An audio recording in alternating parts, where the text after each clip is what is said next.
ahli dalam bidang intervensi, elektrofisiologi tadi, pokoknya Superman, Dr. Muhammad Gunawan, ya, teman seperjuangan dulu masih residen, dan Dr. Gunawan sebagai informasi yang hadir di sini adalah para residen kardiologi dalam dan residen kardiologi kita di Manado, Unsad, penyakit dalam dan kardiologi itu baik-baik, tidak ada masalah. Baik, untuk mempersingkat waktu, Dr. Gunawan akan membagi ilmu tentang sudden cardiac death, dimulai dengan preventing sudden cardiac death. Kami persilahkan Dr. Gunawan. Selamat pagi Dr. Yani.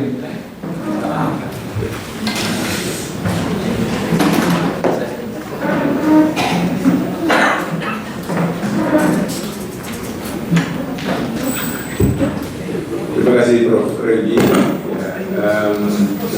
Dalam introduksi ini saya biasa-biasa aja sih. Saya memang baik dengan Prof. Regi. Prof. Regi senior saya dulu waktu saya sebagai BPJS itu beliau tingkat terakhir saya belum masuk.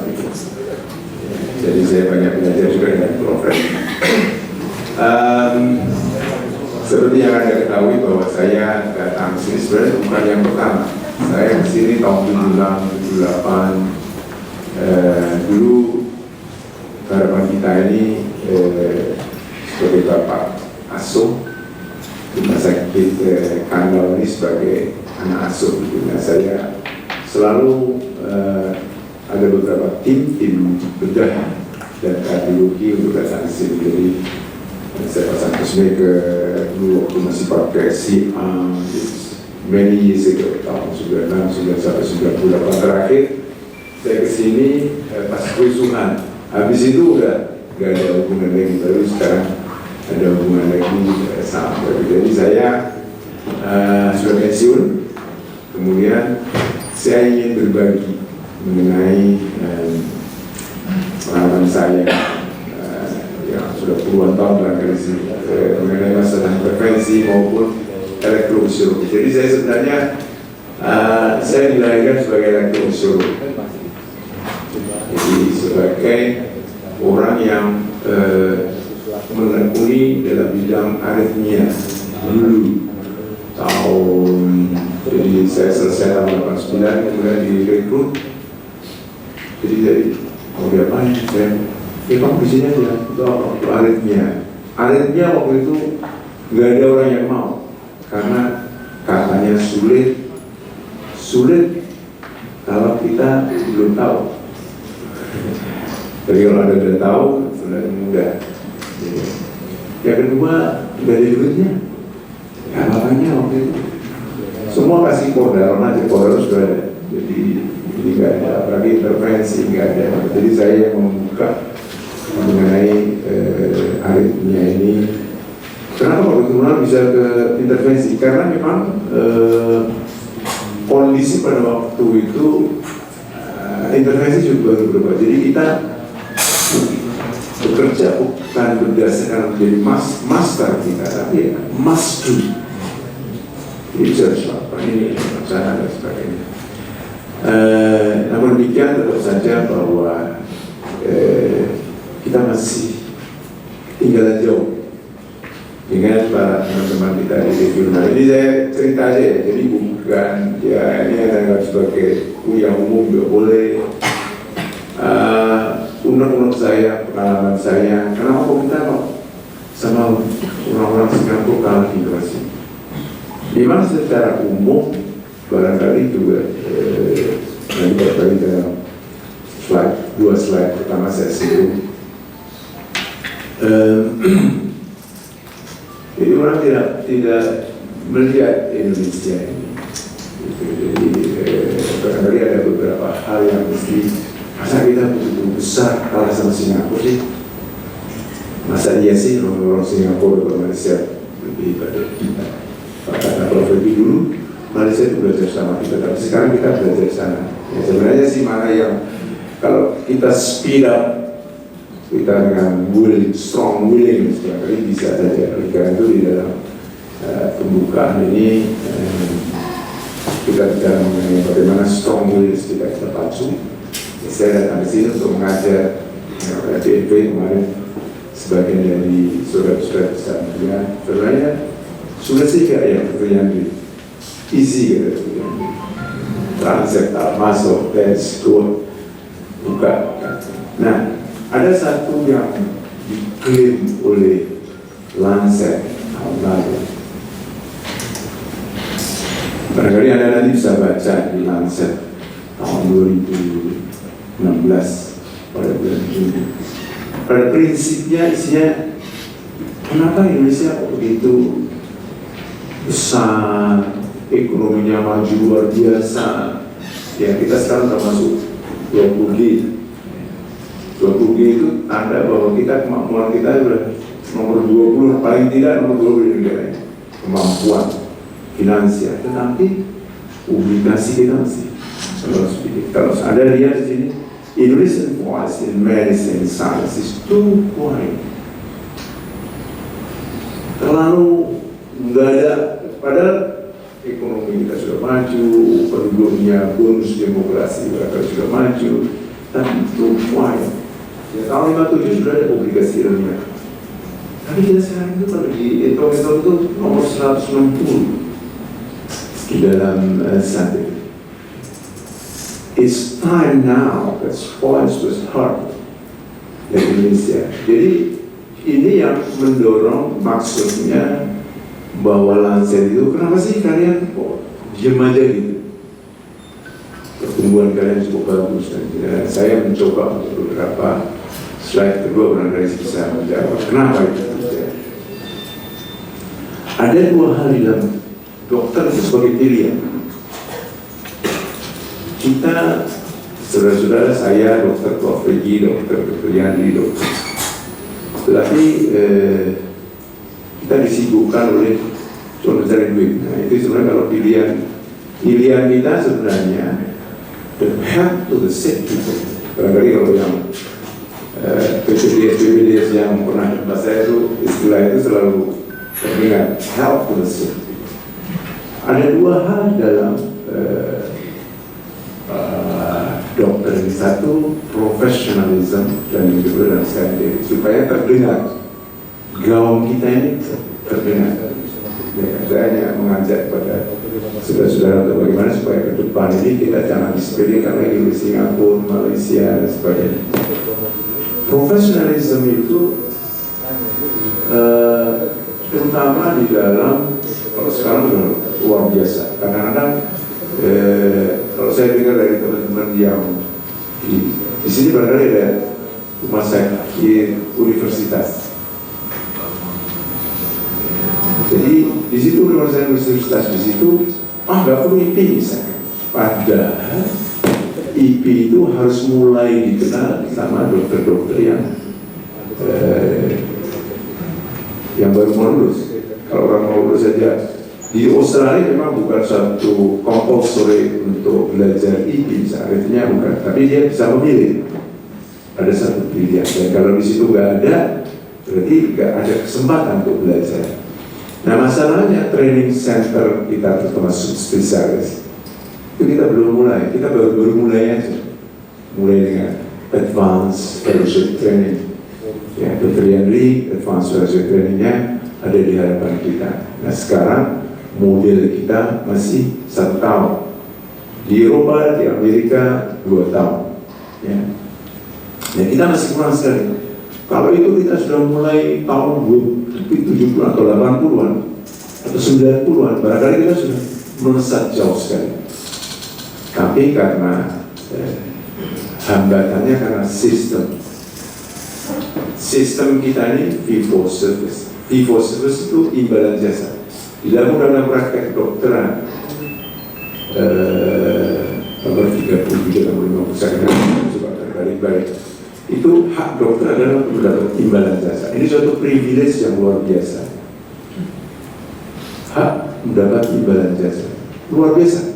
Kita sebagai dokter Misalkan sama-sama saya bukan dokter golongan 4A, dokter Yandri golongan 4A, tapi dia sebagai intervention cardiologist, saya sebagai farmasis misalkan, gaji 10 juta, sama-sama take home 10 juta. Tapi kalau dokter Yandri melakukan tindakan BNP, dia ada tambahan 2 juta per pasien. Itu adalah formal, bukan korupsi. Nah, ini yang namanya privilege, imbalan jasa. Di satu segi kita, wah enak banget. Tetapi di lain segi, menyebabkan kompetisi individual dokter-dokter, meskipun di rumah sakit. Meskipun di rumah sakit negeri. Sehingga dokter itu nggak bisa sulit. Kalau di Jepang ada CTO, teknik di Jepang. Karena mereka sulit sekali. Kita di harapan kita nggak ada. Teknik harapan kita nggak ada. Yang ada teknik Sunaria, teknik Doni, individual. Ya, untuk padahal kita sebagai dokter mesti adalah kerja timbul. Dan ini menyebabkan kita disibukkan dengan adanya fee for service, individual dokter, kompetisi yang tidak. Belum lagi nanti ada yang dirugikan sebenarnya masyarakat. Kenapa? Karena banyak yang inappropriate prosedur. Yang tidak perlu di stand, yang tidak perlu di seksio, yang tidak perlu di gastroenterologi, di itu. Wah, ini perlu nih, stand aja nih. Padahal tidak perlu. Nah, ini efek-efek negatifnya. Sebenarnya yang kita inginkan adalah bagaimana institusi ini membuat suatu publikasi yang cukup baik. Siapa yang bertanggung jawab? Kepala bagian? Nggak ada kepala bagian. Tidak punya, ya secara tertulis kita bukan kepala bagian. Kepala bagian powernya juga banyak. Kalau di Australia misalnya atau di Jepang, para bagian itu memang luar biasa, dia punya power, tapi dia punya target juga. Kalau enggak, dia bukan diri. Di satu hal yang menghambat profesional berkembang dengan baik adalah satu dokter 3 rumah sakit. Ini kelihatannya enak bagi dokter. Wah, saya bisa kerja di sana. Tetapi sebenarnya banyak hal yang tidak. Satu, tidak memberikan kesempatan kerja bagi yang muda-muda. Occupy para senior, profil dia dari situ. Di situ 3 rumah sakit, dokter Yandi di sana. Yang lulus 6. Tapi cari kerjaan susah. Apakah ini adil? Nah, itu yang menjadi masalah. Jadi tidak fokus. Yang dirugikan pasti ada konflik of interest. Saya kerja di rumah sakit, 3 rumah sakit. Satu di rumah sakit Kandau, satu di Siloam, satu lagi di mana. Yang di sana kan fee for service-nya lebih besar. Otomatis lah saya pasien yang ada di rumah sakit. Ini yang menyebabkan tidak bisa suara kita tidak didengar, tidak fokus lagi. Itu dalam profesionalisme itu harus ditulis. Ada teknik baru kita harus ditulis. Oh, itu tekniknya tulis. Publikasi yang high rank kalau bisa. Ya. Nah, itu dalam scientific itu adalah dalam membuktikan teori-teori yang ada dalam kepala kita. Kalau dulu teori udah Anda tahu bahwa vitamin C katanya bisa mencegah ini itu dulu nggak ada evidence-nya, cuma teoritis saja. Tapi kita sekarang harus ada evidence-based medicine, harus dibuktikan dengan trial, dengan randomisasi trial dan sebagainya agar memang bisa dipakai, tidak berbahaya, efekasinya kita catat dan sebagainya. Dan harus dipublikasikan di dalam suatu jurnal yang makin tinggi high rank makin impact factor masih tinggi. Ya, biasanya kalau sudah impact factor tinggi yang case report nggak dapat, tapi nggak apa-apa, case report tetap penting karena dia karena ada new teknik, ada ini dan sebagainya. Scientific memang tidak, karena barangkali kekurangan kita bahasa Inggris bukan bahasa itu kita, jadi kita untuk publikasi dan sebagainya. So kalau publikasi itu bahasa kita sempurna, tapi sekarang gampang, kita ada beberapa yang di luar negeri juga bisa kita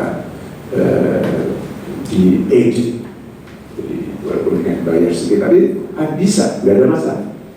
Cuman kadang-kadang bahasa budaya kita itu lebih budaya lisan daripada budaya tulisan. Ini juga yang menghambat kenapa kita tidak saintifik, tidak begitu bagus. And then di dalam sistem dan institusi, kalau institusi di Jepang misalnya, di Jepang itu kepala bagian itu atau di Commonwealth, kepala bagian itu oleh rakyat, oleh staff. Justru kepala bagian itu harus membuat staff itu bisa menulis publikasi ilmiah dengan baik. Dia punya power, punya uang, punya proyek. Nah, proyeknya ini nanti kemudian dicah-pecah di dalam proyek kecil untuk S3 misalnya. Oleh karena itu dia tinggal bebas memilih, saya mahasiswa 3, S3 dan sebagainya. Dan dia harus bertanggung jawab pada board. Itu kalau di luar negeri. Sehingga misalkan di sini kepala bagian dipilih, bukan di sini, di Indonesia kepala bagian dipilih oleh staff. Jadi harus ada kedekatan dengan staff. Padahal dia harus punya power untuk membuat staff berproduktif. Nah, ini satu masalah-masalah yang kita harus selesaikan agar kita tidak ada lagi tulisan semacam Lancet pada tahun lalu. Jadi mudah-mudahan dengan mengingatkan kepada saudara-saudara untuk bisa ranking kita ini tidak disepelekan. Kita punya potensi yang sangat besar. Ya. Jadi kardionya sekarang ini ada 1000 kardio. Tiap tahun ada 120-150 kardio baru tulisan kita ada dari 12 center.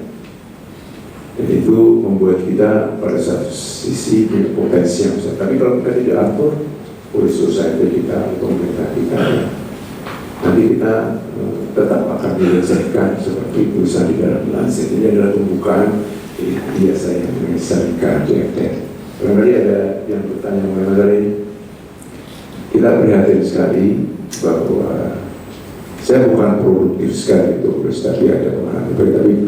Tapi mestinya kalau seperti di Commonwealth System, di sistem di Jepang Indonesia 2 yang negara yang berhasil dalam publikasinya luar biasa, karena profesornya cuma satu, kepala bagian satu.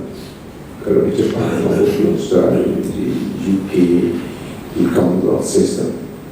Tapi dia sangat powerful, dia punya target, sehingga dia bisa membuat institusi mereka itu publikasinya cukup besar. Tapi kalau di sini, misalkan kepala bagian ada atau tidak ada tulisan ilmiah publikasi, nggak ada kewajiban. Sampai selesai misalkan ada publikasi ilmiah di internasional, nggak ada masalah. Asal dia dipilih oleh stafnya. Stafnya masih milih dia, oke aja gitu. Walaupun tidak ada tulisan publikasi. Nah, ini bukan hanya di saya bukan melihat di Sisam, tapi di seluruh Indonesia, baik di UI, baik itu di Gajah Mada, baik itu di Erlangga, semua sistemnya seperti itu, sehingga doktor target, profesor target individual target, atau institusi juga. Makin banyak profesor, makin bagus. Padahal bukan itu. Profesor satu aja, nggak ada proses, tapi publikasi banyak membuat kita akan menjadi lebih bergengsi. Saya kira pembukaan saya mengenai masalah ini mudah-mudahan saya percaya bahwa saya melihat potensi sudah cukup besar. Saya melihat beberapa PPDS yang datang tempat saya juga sangat tiba-tiba. Saya rasa Samratulangi lulus paling tidak lulusannya akan jadi sangat. Dan pesan saya saja, Lancet ini jangan sampai terjadi lagi. Kita mesti harus di ranking yang lebih tinggi lagi, kemudian tidak diremehkan oleh dunia internasional mengenai masalah profesionalisme maupun saintifik dalam publikasi. Ya, kalau ada pertanyaan, saya akan teruskan yang stadium cardiac death. Jadi stadium cardiac death ini di negara-negara besar, negara-negara industri itu menjadi masalah besar. Masalah yang menjadi health problem. Karena ini adalah definisi mengenai stadium cardiac death. Ada aborted stadium cardiac death, ada stadium cardiac death, ada cardiac death. Apa sih bedanya? Jadi kalau aborted stadium cardiac death, yang namanya aborted. Jadi karena intervensi atau spontan, dia hidup kembali. Nah, kalau sudden death, itu terjadi cardiac arrest sehingga fungsi cardiac itu berhenti sebentar. Apakah dengan resusitasi atau tanpa resusitasi, apakah dia nanti hidup kembali atau sampai. Tapi kalau kita lihat di Amerika misalnya, itu terjadi kira-kira 300.000 sampai 450. Itu besar, lebih besar dari yang lain-lain. Ya.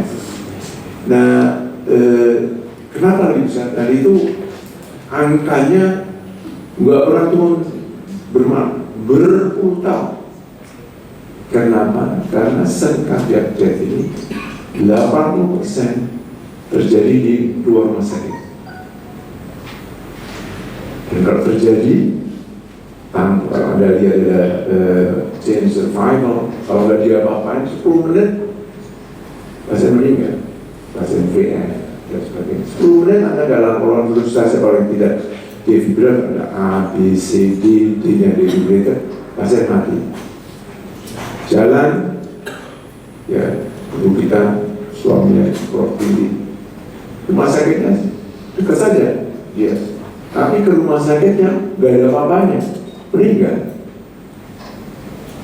Kardiolog, Dr. Ivan barangkali sebagai contoh, dia chest pain, kejang, bawa ke rumah sakit, sampai rumah sakit sudah meninggal.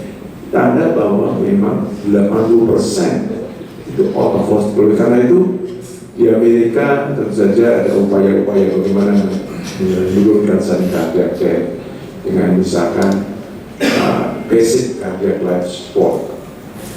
50% orang Amerika itu sudah pernah mendapatkan latihan basic life support. Kalau Anda lihat di tiap-tiap public tempat publik itu ada, misalnya di airport, di stasiun, ada AI, external automatic defibrillator. Itu dalam upaya untuk menurunkan sudden cardiac death. Lalu kalau Anda lihat etiologi, memang sebagian besar adalah karena coronary heart disease, kira-kira 80%. Sebagian kecil, ya, 5% itu apa yang disebut channelopathy. Ya, jadi kelainan pada channel. Itu biasanya genetik, ada sindrom, saya singgung sebentar, ada long QT syndrome, ya, ada short QT syndrome, semua adalah channelopathy, tapi sedikit. Baru sekarang banyak diungkapkan, ya. Lalu ada kardiomyopati, ada yang namanya arrhythmogenic right ventricular dysplasia atau kardiomyopati. Nah, sekarang ada di Indonesia. Jadi kalau dulu waktu kita PPDS nggak pernah tahu yang namanya arrhythmogenic right ventricle dysplasia. Karena nggak pernah lihat. Karena modalitas diagnostik enggak ada pada waktu itu.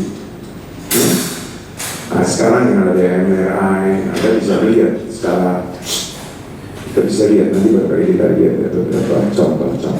Ya. Jadi sebagian besar tetap oleh karena penyakit temporer. Dan lebih dari 80%, 88% ini karena arrhythmic test, sedangkan 12% sudah berkata. Yang arrhythmic sebagian besar, lebih dari 80% oleh karena ventricular arrhythmia, ventricular fibrillasi, ventricular tachycardia, torsak kuang dan sebagainya. Ini menjadi satu sebagian besar, hanya sebagian kecil, kira 17% disebabkan oleh karena bradycardia. Saya kira sudah lama dari Dr. Miyako. Kalau Anda lihat ini barangkali di mana-mana sudah bisa lihat.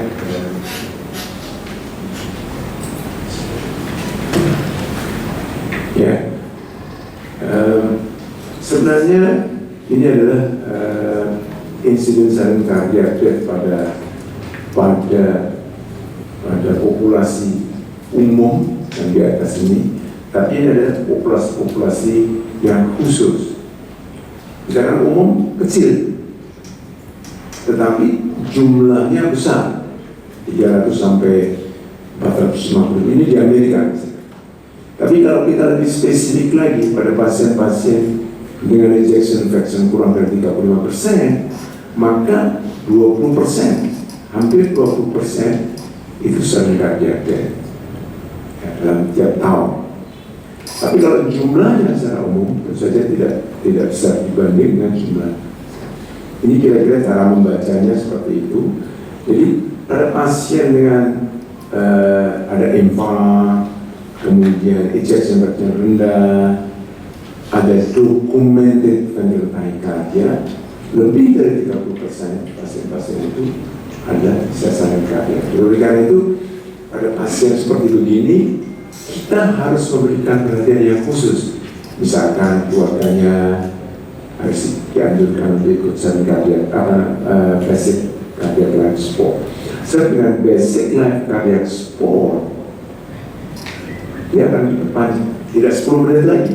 Kalau terjadi kolaps, kalau terjadi VTVN, lebih panjang lagi. Kalau dia orang penting, misalkan presiden, wakil presiden dan sebagainya, kita harus menganjurkan di rumah itu harus ada automatic external defibrillator. Kalau terjadi apa-apa tanpa defibrillator, pasien akan mati. Dan pasien seperti itu harus kita restratify untuk jason kardiak. Dan nanti barangkali kita akan bicarakan lebih lanjut.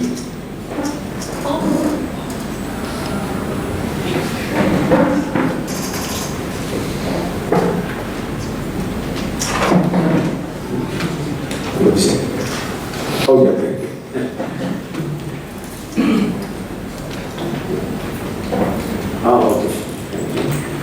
Jadi dari kita lihat dari post myocardial infarction, rata-rata kira-kira sering kardiak death antara 7 sampai 16%. Ya.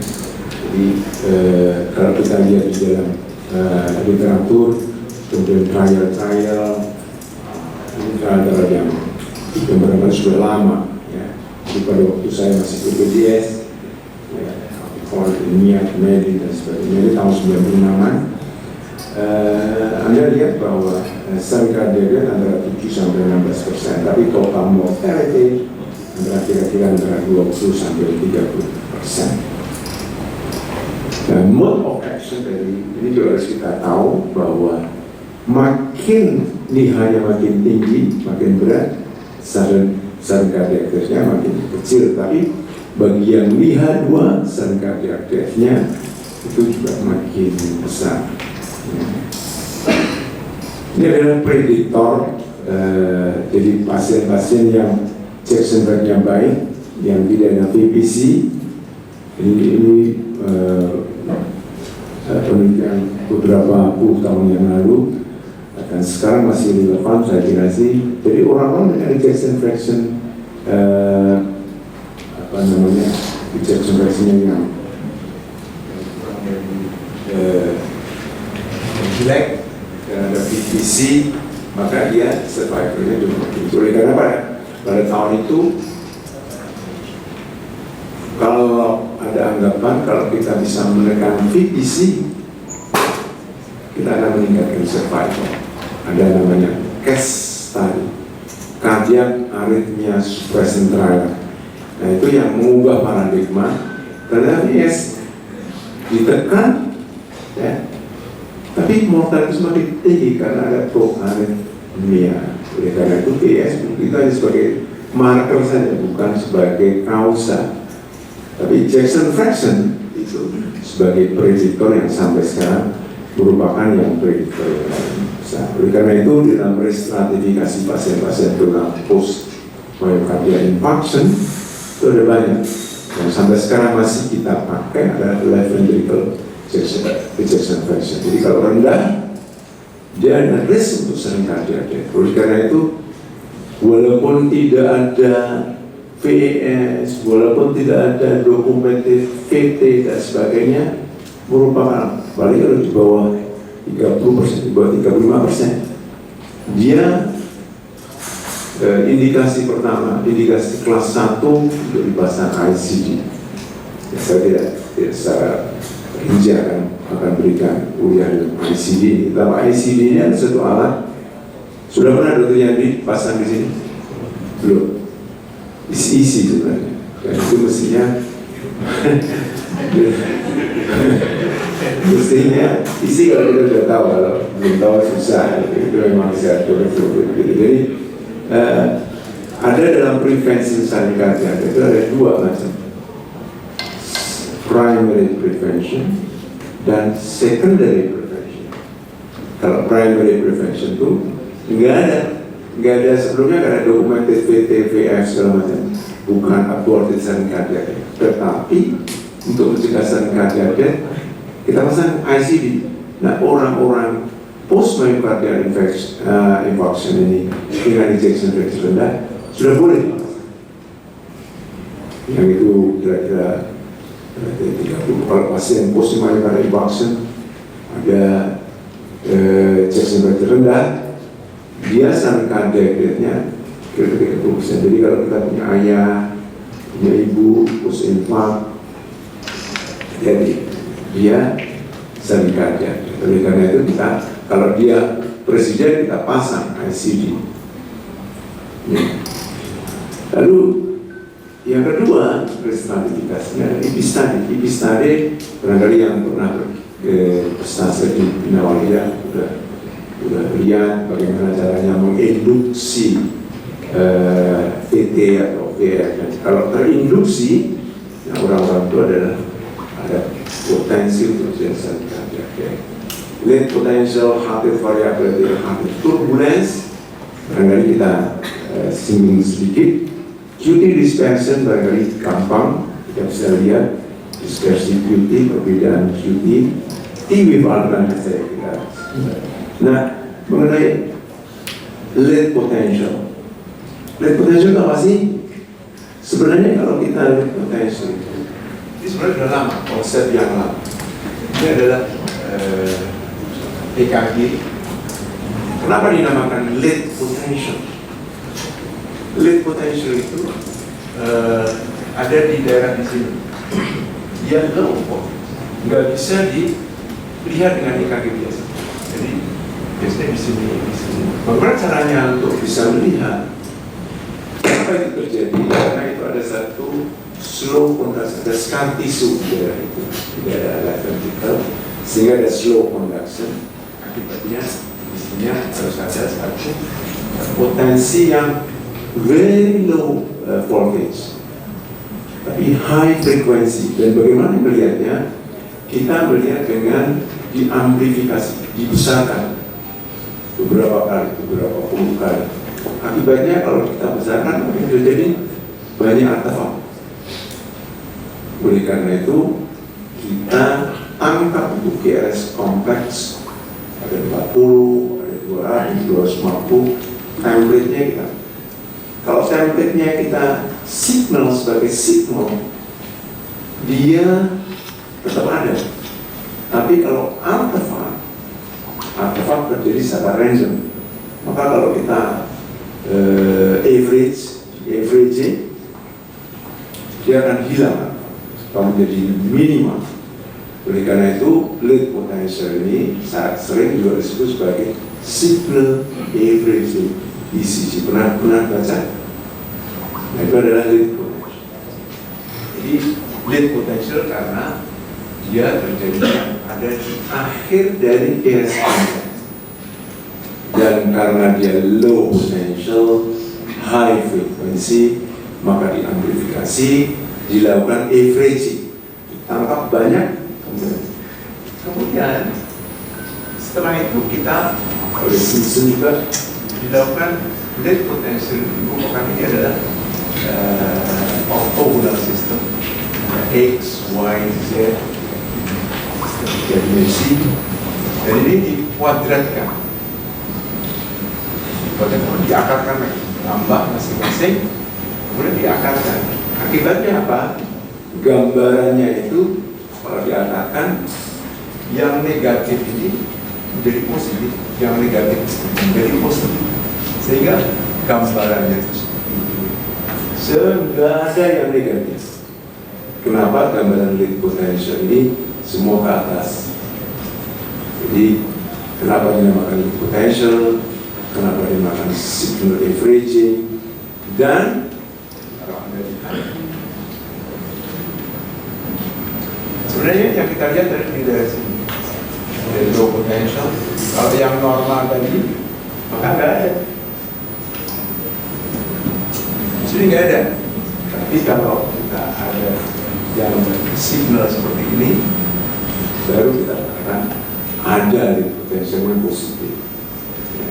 Ya. Secara matematis tentu saja harus diukur berapa hari, tapi secara abu Anda bisa lihat pasien-pasien postmyocardial infarction ini, kalau ada lead potensial positif, dia ada risiko tidak bisa ada.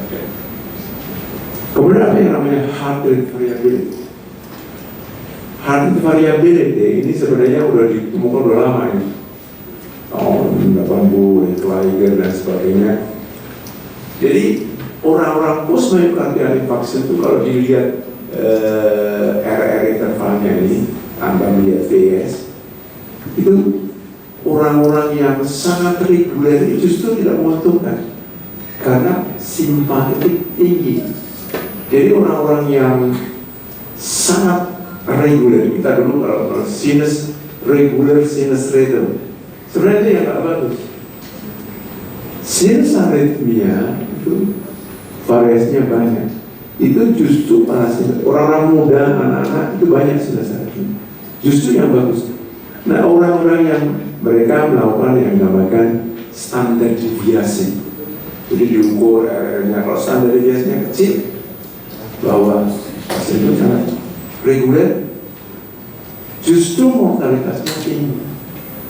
Jadi jangan dikira kalau reguler sinus itu lebih baik daripada sinus aritmia. Sinus aritmia itu fisiologis. Orang muda, para sebabnya lebih menonjol, justru yang lebih baik dibanding. Nah, banyak ukuran-ukuran yang saya kira ada yang menggunakan fast forward transform untuk mendapatkan high variability, tapi ini salah satu restratifikasi dalam stadium keadaan terutama pasien-pasien satu lagi. Kalau tadi yang heart variability itu melihat RR interval yang tanpa phase, tetapi pada heart rate turbulence itu melihat yang dinamakan kalau ada VS, bagaimana responsnya? Ada dua, slow. Ini juga sebenarnya kalau Anda lihat di Holter yang sekarang, heart variability-nya Anda bisa lihat secara otomatis karena ini sudah computerized. Tetapi the concept itu harus kita lihat.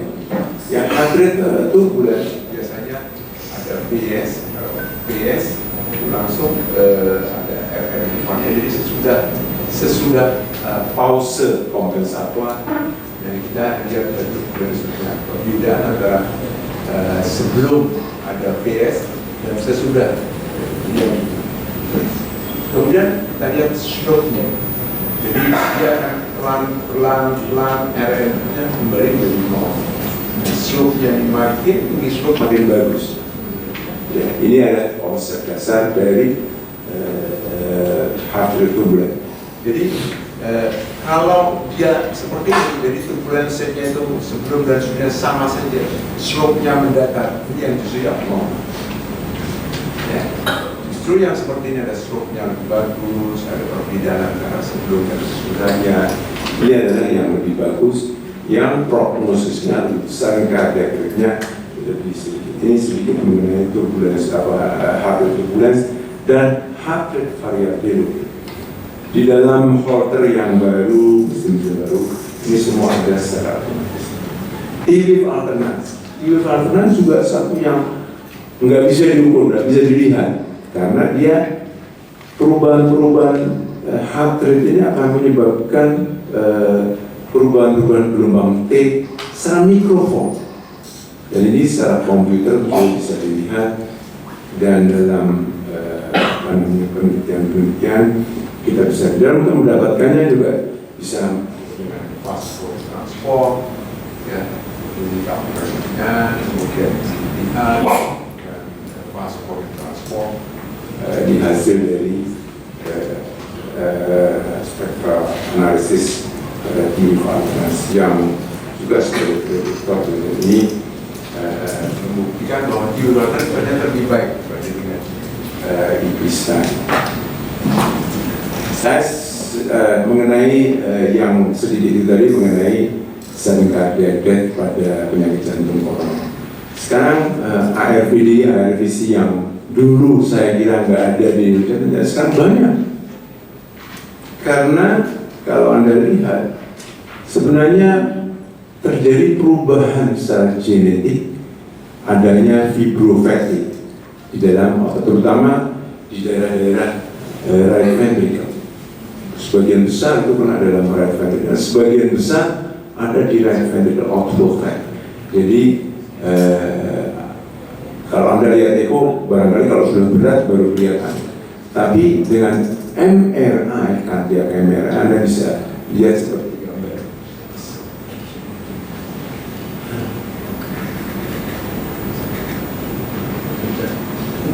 Seperti ini. Gambaran ada fatty seperti ini, dengan gampang bisa terlihat pada MRI. Dan kalau kita dulu, walaupun sekarang ternyata juga ini yang memang siapa yang tahu nih gambar apa ini? Epsilon B. Jadi Epsilon B itu umumnya bisa dilihat pada right precordially. Ya. Dari sini Epsilon B, ya, walaupun kadang-kadang kadang-kadang tidak. Tapi yang sangat khas sebenarnya pada AFTD ini, pasien-pasien misalkan ada T-wave inversion di P1 sampai P3 atau P4 pada laki-laki muda, koronerinya normal, Anda bisa curiga bahwa dia adalah AFTD. Dan ini seperti itu. Makin dia T-wave inversinya itu makin sampai ke P4, P5 itu makin. Tapi kalau pada perempuan tidak, atau pada laki-laki, Anda harus sangat mencurigai bahwa dia adalah AFTD. Biasanya ada satu VT seperti ini. Jadi kematian biasanya oleh karena VT, dan ini bisa diberikan ICG barangkali, kemudian bisa dilakukan ablasi. Karena kalau Anda lihat seperti VT di sini ini sangat khas. Ya. 2, 3 AVF, 2, 3 AVF, ini ada ke atas, ini ada di mana? Di right ventricle outflow tract. Ya, kalau Anda pernah jangan lupa itu di mana di Bina Waluya ya, itu yang seperti begini. Jadi kalau ada VDS saja yang ada di LPOT, kalau di luar negeri bisa di kamera. Apakah ini apalagi kalau anak-anak sport, atlet dan sebagainya itu bisa periksa kardia kamera apakah ada visi atau enggak ya. Lalu kemudian apalagi kalau ada kolaps, jadi pasien pernah ada satu pasien dari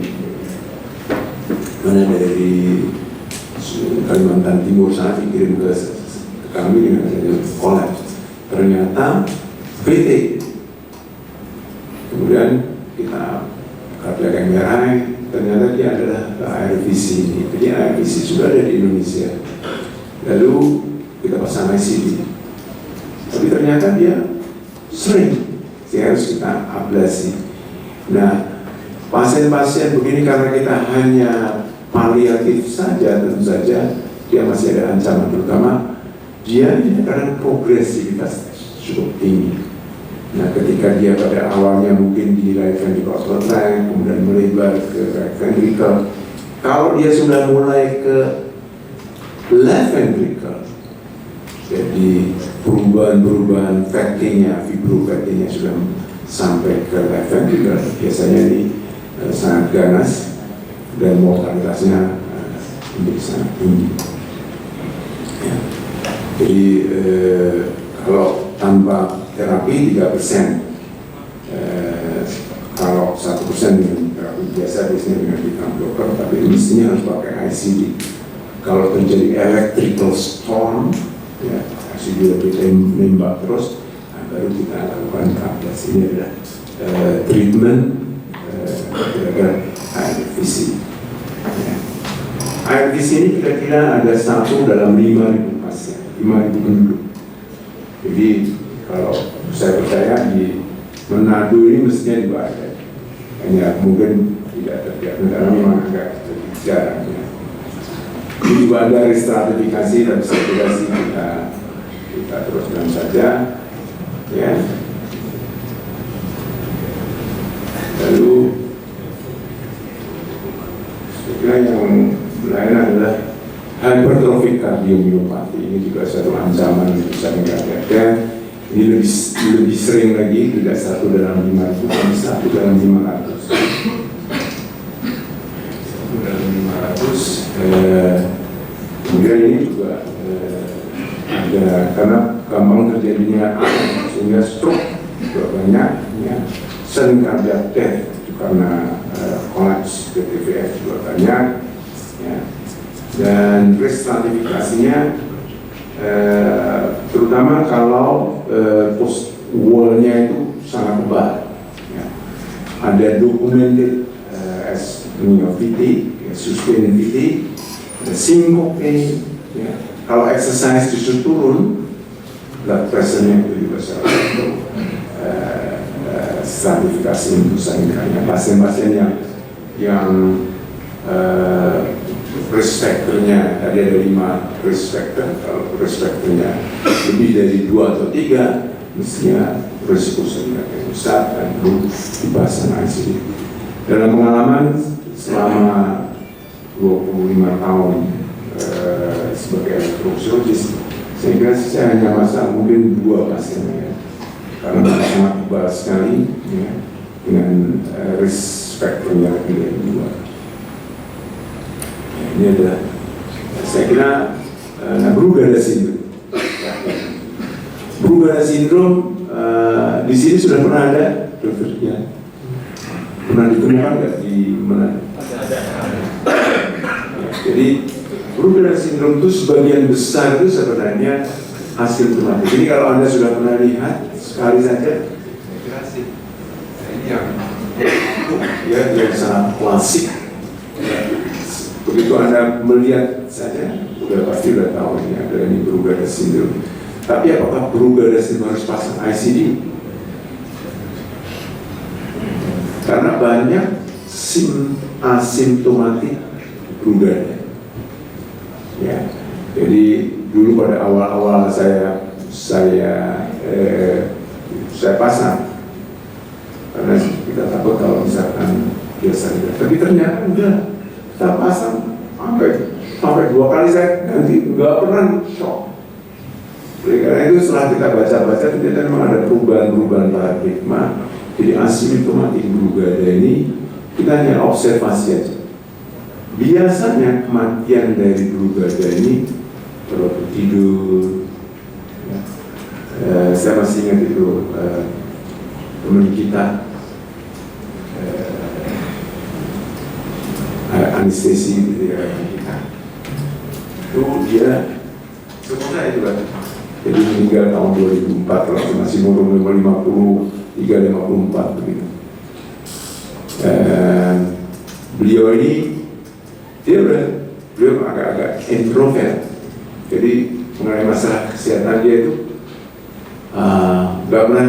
Padahal saya cukup dulu sering sana dan sebagainya. Jadi tapi dia nggak pernah ngomong sama saya. Dia cuman bapaknya itu surrender. Karena dia khawatir sekali, dia dikategorisasi normal sama sekali. Betul, dia ada satu kongres di Makassar, pulang, dia rasa nggak enak, pulang, sampai di rumah, asar, terus sudah asar, dia tidur. Ini langsung bablas. Jadi, on retrospektif, saya lihat ini berubah ada ini. Tapi waktu itu tahun 2004 masih belum isunya belum begitu besar sehingga Brugada yang pernah saya lihat lagi adalah pasien kolaps ini. Pasien ini masih umur 32-33 tahun. Dia tidur sama istrinya. Jadi setelah tidur masih jam 9, istrinya ada di sana, istrinya ngorok dia, gitu. Saya kaget, ya. Kok ngoroknya nggak biasa gitu. Jadi ternyata dia kejam, bawa ke rumah sakit yang dekat, sempat di DC, tapi sudah dari rumah sampai ke sana di DC, dari kaki memang Brugada sini, sangat jelas Brugada sindrom. Akhirnya juga pasien akhirnya meninggal. Oleh karena itu, risk strategic yang pertama harus kita lihat adalah satu, tipe 1 ini. Kadang-kadang ada satu gambaran gigi yang ditemukan, tapi saya belum pernah melihat itu dari satu respect. Jadi beberapa adalah yang ada collapse, terutama jangan lupa bahwa kalau ada family history, ada sinkope, ada terutama agonal respiratory distress. Jadi dia itu seperti ngorok, ya. Dan ternyata IPIS tadi itu bukan merupakan satu prediktor yang sangat baru. Karena ini 3 Brugada yang pertama itu dia sangat antusias untuk melakukan IPIS tadi, dan dia menurut dia IPIS tadi merupakan prediktor yang baru. Tapi dalam meta analisis ternyata IPIS tadi bukan merupakan satu prediktor yang sangat baru. Karena itu tetap IPIS tadi sebagai kelas 2B. Ya. So sampai sekarang kita juga nggak tahu sebenarnya gimana kalau kita menghadapi semua Brugada sindrom. Kalau asimptomatik kita kasih tahu bahwa sangat hati-hati, terutama kalau ada perubahan ngorok pada pasien. Kalau dia ngorok, kalau dia berubah harus kita. Jadi tidak semua asimptomatik Brugada itu harus kita pasang ASI. Dr. Stefanus yang disinyalir sebagai Brugada memang potensi itu ada karena dia masih muda.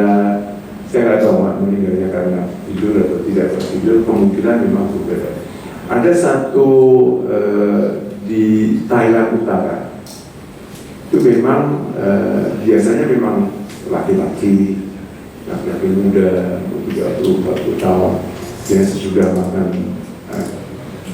nasi ketan dan sebagainya. Jadi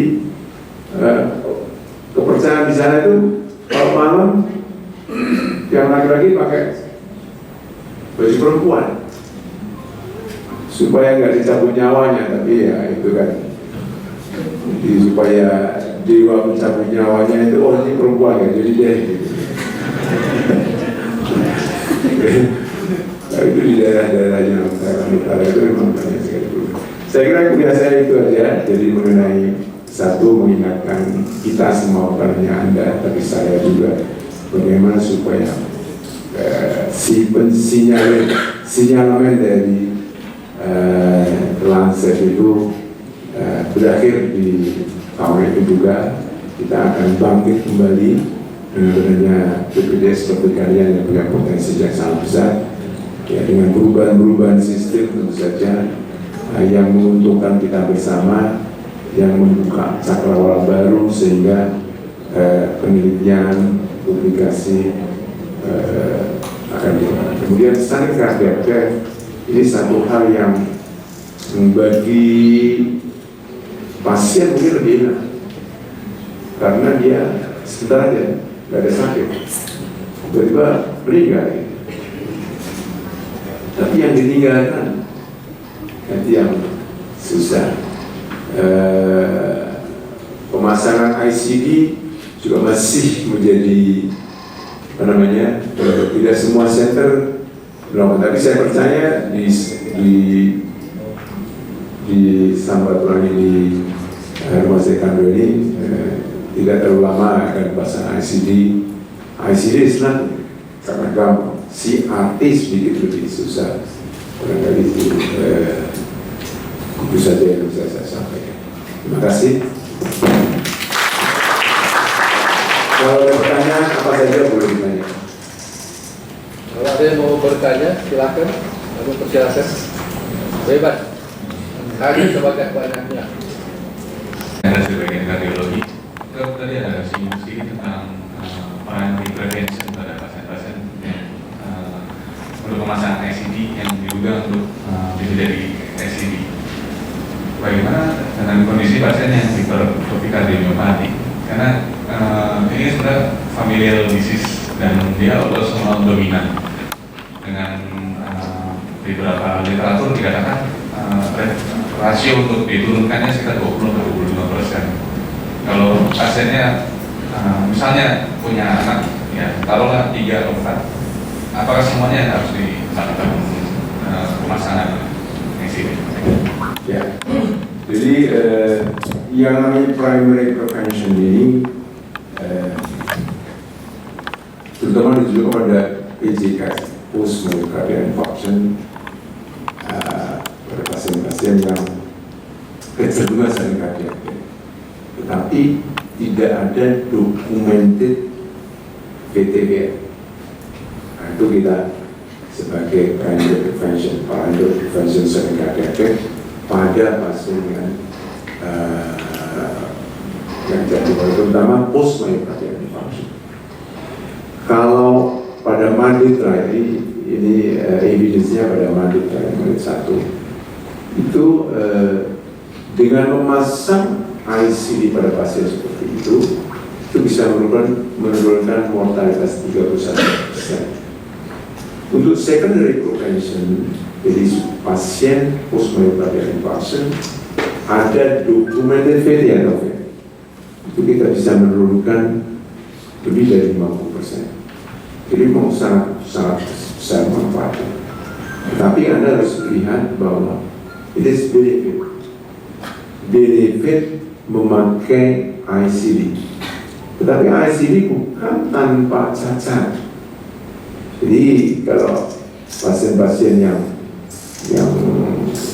mana? Yang pertama komplikasi itu pasti ada. Yang kedua long termnya itu ada yang namanya inappropriate shock. Ya, jadi harusnya kita harus melihat bahwa dia harus ini mengenai ICD, pengetahuan mengenai ICD. Lalu kembali dari pertanyaan Anda, pasien dengan hipertrofi kardiomyopati. Nah, ini ada 5 hal. Ya. Yang pertama adalah kalau kita lihat hipertrofi kardiomyopati itu bukan primary prevention. Ya kita boleh primary prevention kalau ini memang tidak ada VTVF. Tapi kalau ada VTVF itu yang kedua. Kalau wall thickness-nya itu lebih dari 3 cm, itu adalah salah satu faktor. Tapi hanya itu saja tidak cukup, karena kalau Anda lihat di sini, risk lebih dari 2, jadi lebih tebal, dia ada PTVF, harus pasang ICD. Apalagi kalau ada sinkope, ini ada sinkope, ada treatment, bukannya pressure-nya naik, tapi pressure-nya malah turun. Itu selalu tanda bahwa dia ada. Jadi kalau risk factor-nya lebih, jadi tidak semua kardiomyopati harus kita pasang ICD. Jadi kalau lebih dari 2 risk factor, ada PT, ada family history atau syncope, ada abnormal blood pressure per waktu exercise, dan itu baru kita pasang ICD. Karena ICD bukan tanpa limitasi. Di samping itu juga harganya cukup mahal. Cukup? Bagaimana Dr. Andreas? Kurang jelas? Masih mau bertanya? Iya, oke. Jadi masih cukup jelas pada kali dokter. Misalnya kita dapatkan satu indikasi resiko yang memang juga tinggi gitu, dan didapatkan pasiennya memang sudah seharusnya pasang ICD, tapi pasien masih menolak untuk pengobatan yang kan ya untuk sementara pilihan mungkin bisa diberikan beta blocker atau kalsium channel blocker, tapi mana yang paling efektif untuk memberikan Pasien menolak pemasangan. Kalau itu tidak satu, kalau dia tidak ada risk factor yang banyak gitu, saya konservatif. Saya cukup banyak kasih beta blocker atau mungkin kombinasi. Tergantung dari respons pasien, tergantung dari kadang-kadang kalau dia obstruktif lagi, obstruktif, pasien ada simptom, gradien lebih dari 50 mm Hg, baru kita mengurangi simptom itu. Ya, kita bisa melakukannya. Siapa yang pernah melihat ablasi MOK? Binari? Ya. Oke. Jadi it's not difficult, is it?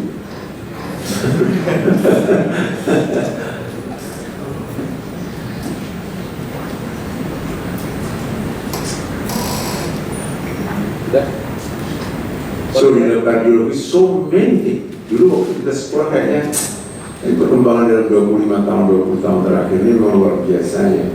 Kalau dulu misalkan pada waktu sekolah sama PPD sama dengan Prof. Franky itu nggak ada PTC, nggak ada itu.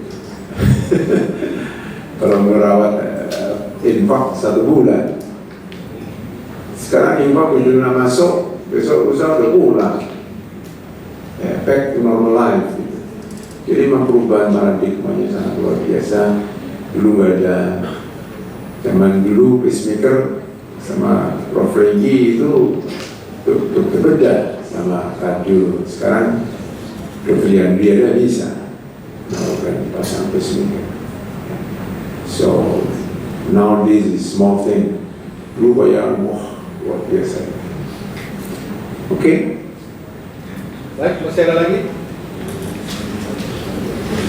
Silakan Dr. Dewi. Dr. Dewi.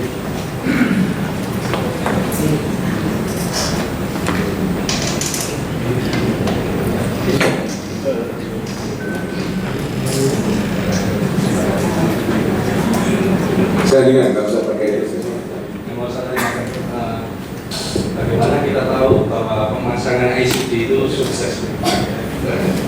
Iya. Bagaimana kita tahu pemasangan ICD? Satu, tentu saja pemasangan sukses kalau nggak ada komplikasi. Yang kedua, dia berfungsi secara normal. Nah, bagaimana fungsinya normal?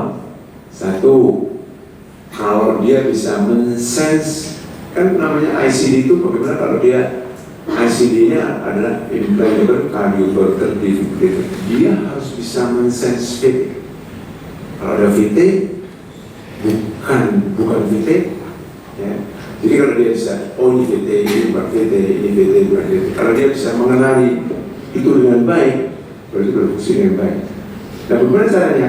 Kalau dia bisa mengenal R-wave, cukup. Cuma kadang-kadang R-wave yang dikenal pada waktu sinus pada waktu VF itu berbeda. Kecil dan sebagainya. Oleh karena itu kadang-kadang pada orang tertentu yang sangat bukan primary prevention atau secondary prevention, kita melakukan tes, kita induce VT atau VF. ICD itu harus mengenali, kemudian memberikan shock. Nah, itu baru dia berfungsi. Yang ketiga, secara follow up, jangan sampai ada inappropriate shock. SVT dikira VT atau VF, di shock dia, padahal dia ada SVT. Pasien yang shock pada waktu dia sadar, oh itu sakit, itu trauma. Jadi fungsi dia itu adalah, ICD ini adalah dia mengenali, kemudian kalau terjadi VT atau VF, waktu dia mulai hilang itu, ya nggak sakit. Nah ini yang menjadi the art of medicine. Kapan kita bisa memberikan ICD yang betul-betul bermanfaat bagi pasien? Not only just put ICD in and then kita dapat mati. No, it's not like that. Kita mesti harus meng-assess betul-betul ICD ini memang bermanfaat bagi dia dan dia tidak boleh trauma. Oleh karena itu follow up harus betul. Jadi kalau Anda tanya bagaimana kita tahunya sukses, satu nggak boleh ada komplikasi, dia harus berfungsi normal, follow up-nya dia juga boleh harus normal dan sebagainya. Dan ini membutuhkan seorang dokter kardiolog yang mempunyai pengetahuan aritmia dengan lengkap. Oke? Ada namanya pacemaker failure yang termasuk juga ini. Kalau Anda lihat di Medtronic itu, Anda bisa lihat di mana. Biasanya sekarang luar biasa. Pabrik pun bikin. Jadi Medtronic travel, misalnya travel. Anda bisa lihat. Kalau di Indonesia itu maksudnya kemana ini? Kalau saya pakai Medtronic, kalau terjadi sesuatu, saya berasal dari Eropa, kemana saya bisa? Masa ke Singapura, ya mana aja gitu. Harus ada, Anda bisa lihat. Jadi follow up, masang, bukan hanya masang harus sukses, tidak ada komplikasi, infection rate-nya harus zero, ya. Karena itu operasi, harganya mahal lagi. Kalau dipasang infeksi, oh, sama-sama, amit-amit gitu. Ya kita bisa di-sue, bisa di-delete. Betul-betul Anda harus di-train dengan baik. Jadi sekarang ada di Indonesia train di mana Anda bisa belajar, ada.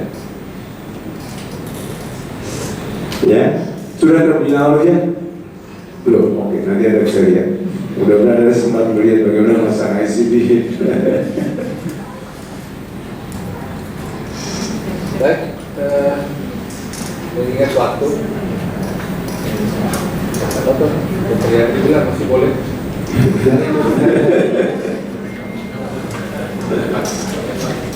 Oh, apa?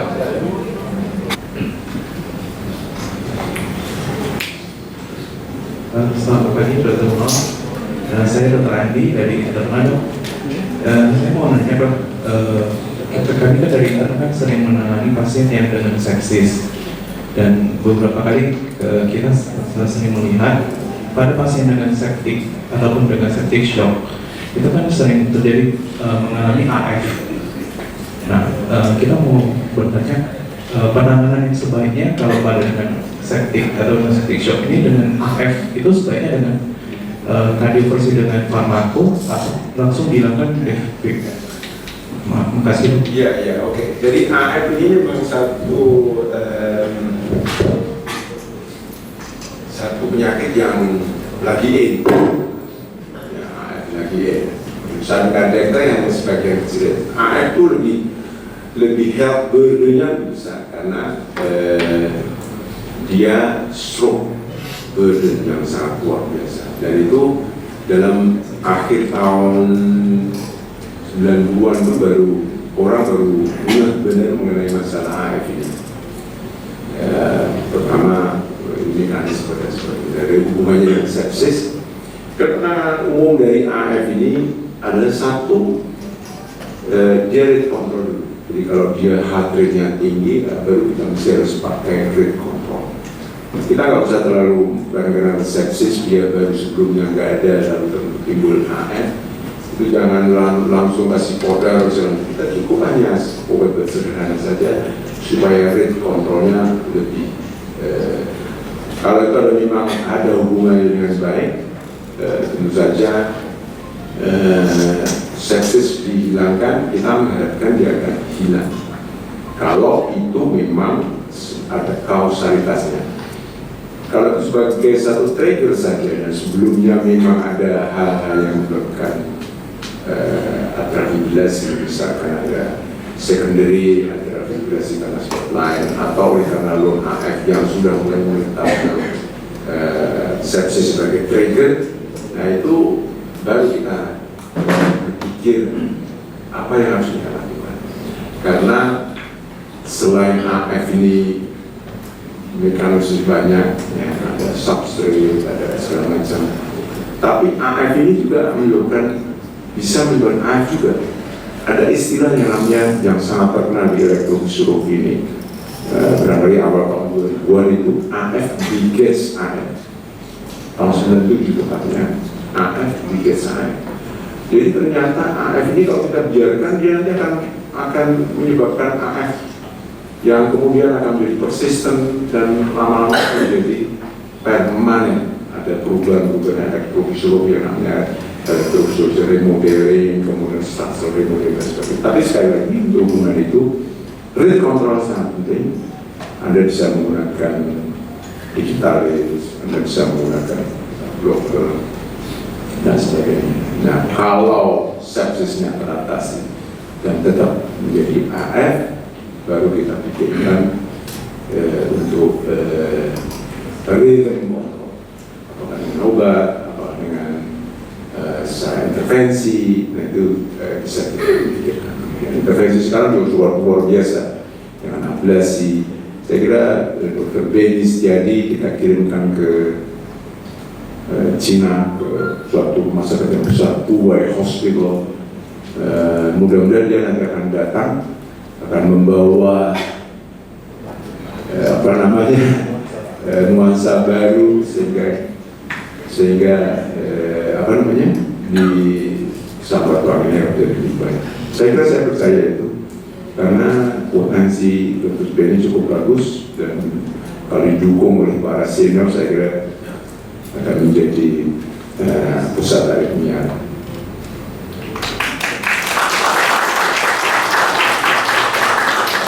Masih ada lagi mau bertanya? Saya tadi emosional sekali karena memang saya lihat bagaimana kita bisa bisa dengan Singapura, dan Anda yang akan menjadi. Saya kira nggak ada masalah ini. Sekarang apalagi dengan komunikasi yang luar biasa, jangan merasa tertinggal. Kita akan menjadi leading pada satu hari. Baik, Dr. Audin, silakan. Terima kasih dokter atas kesempatannya. Yang ingin saya tanyakan tadi sempat dibahas tentang atrial variability. Dikatakan atrial variability untuk mortalitas pada pasien dengan infak miokard. Bagaimana dengan atrial variability dengan untuk pasien pada JHF untuk mortalitasnya? Seperti kita tahu pada CHF itu terjadi gangguan otonomik juga. Ya, jadi heart variability ini sebenarnya sudah lama sudah diteliti, tapi jadi masih sedikit sih. Heart variability itu pada prinsipnya kita mau mengakses, mengkuantitaskan antara simpatik dan parasimpatik. Itu prinsipnya, prinsip di dalam dalam heart variability. Heart variability sudah begitu. Tapi heart variability dalam heart variability ini tidak hanya pada post-myocardial infarction, pada yang ada perubahan-perubahan simpatik, parasimpatik activity ini bisa kita cek dengan heart variability. Kalau belum ada studi-studi ada bisa. Kalau konsep simpatik activity ini bisa dikuantitaskan. Seperti misalnya heart failure, pada heart failure, pada diabetes, pada hipertensi misalkan, pada merokok. Karena itu juga ada perubahan-perubahan dalam heart rate dan heart variability. Kalau Anda lihat di sini ya, pakai menggunakan spektra power, ini semua menggunakan teknik-teknik yang namanya fast Fourier transformation. Barangkali kita tidak diajar seperti itu, tapi karena saya pada waktu itu juga bos saya suruh saya belajar mengenai fast Fourier transformation, saya baca banyak mengenai fast Fourier transformation. Ini banyak ke arah matematiknya. Tapi sekarang lebih mudah karena fast Fourier transform ini udah bisa langsung dari komputer. Jadi segala pada prinsipnya segala bentuk kurva itu bisa dijaga. Kalau dulu namanya kalau disederhanakan sinusoid saja, bentuknya seperti itu. Tapi kalau 2 sinusoid bagaimana 3, tapi kalau kompleks grafik yang sering bisa kita urai dengan teknik matematik tertentu yang dinamakan fast Fourier transform. Ini sebenarnya sudah beberapa abad lalu oleh Dr. Fourier dari Prancis kalau nggak salah, dan sekarang dipermudah dengan komputer dan dengan melalui spektra analisis ini, kalau ada punya Holter monitoringnya dan sebagainya, dengan mudah akan kita lihat di mana yang simpatik, parasimpatik. Jadi untuk heart failure jelas ada hubungan erat dengan heart variability, heart turbulence bisa, cuma mana yang lebih sensitif yang kita bisa lihat. Ya, ada lagi? Ada satu ya. Oh, tarik, silakan. Terima kasih Dr. Munawar atas kesempatannya. Saya Haidar. Dok, tadi untuk hipertrofi kardiomyopati kan lebih dari 2 faktor resiko itu udah indikasi untuk dipasang ICD. Tapi untuk perubahannya sendiri, Dok, apakah tadi dari faktor-faktor resiko yang Dr. bilang ada agonal respirator, sinkop, dan family history atau perubahan type 1 yang dapat diinduce, itu ada tidak patokan berapa faktor resiko ada, itu kita harus pasang ICD? Jadi berubah sindrom akan susah, tapi paling tidak menurut guideline yang saya kutip ya, itu ada beberapa guideline.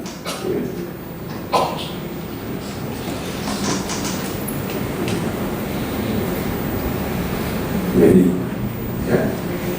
Jadi berudara sindrom itu satu, ada nggak cardiac arrest? Jadi ada cardiac arrest itu hijau ya. Jadi harus direkomendasikan di pasien-pasien dengan atau abortus dan cardiac death dan sebagainya, itu harus harus dilakukan dengan ICU.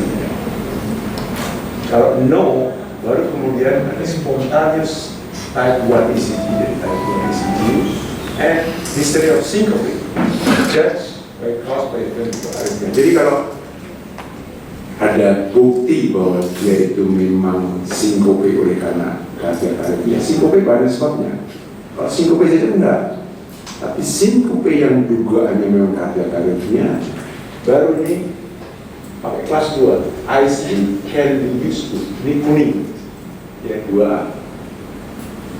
Nah kalau induced breathing cuma IP saja itu 2B. Jadi kalau ini dalam guideline. Lalu kalau asymptomatic with rapid type 1, apalagi sekarang kalau misalkan ada Ashmanin test, namanya Ashmanin test, jadi ada kalau dikasih obat timbul type 1 dan kemudian kita kasih ICD, itu kelas ini yang diberikan. Jadi ini dari berbagai pengalaman-pengalaman, penelitian-penelitian. Jadi Brugada itu enggak, ya memang kalau ada ini memang harus.